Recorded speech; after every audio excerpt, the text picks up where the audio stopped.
เช้าวันนี้ที่นครพนมณลานพญาศรีสัตนคราชริมฝั่งโขงครับสวยงามมากเลยนี่เป็นภาพจริงๆนะครับไม่ใช่ภาพ AI นะครับเช้าวันนี้มีความสวยงามมากพระอาทิตย์ทอแสงเป็นประกายสีทองแล้วก็อากาศดีไม่มีฝนครับตอนนี้เข้าใจว่า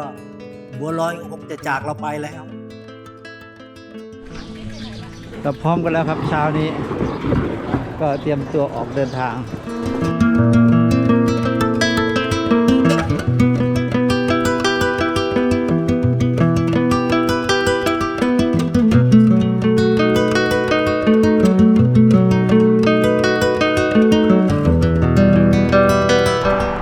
ต้องออกเสียงครับ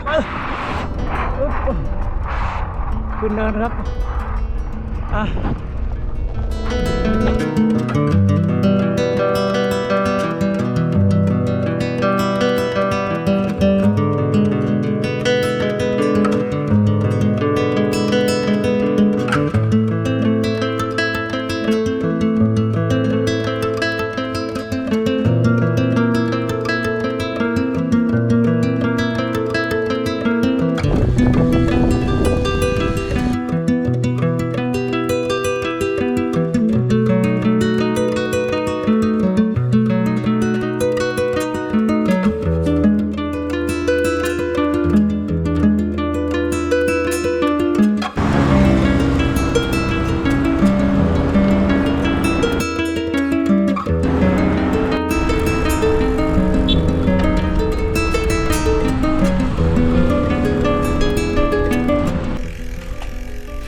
กลับถึงบ้านแล้วครับสิ้นสุดการเดินทางสำหรับวันนี้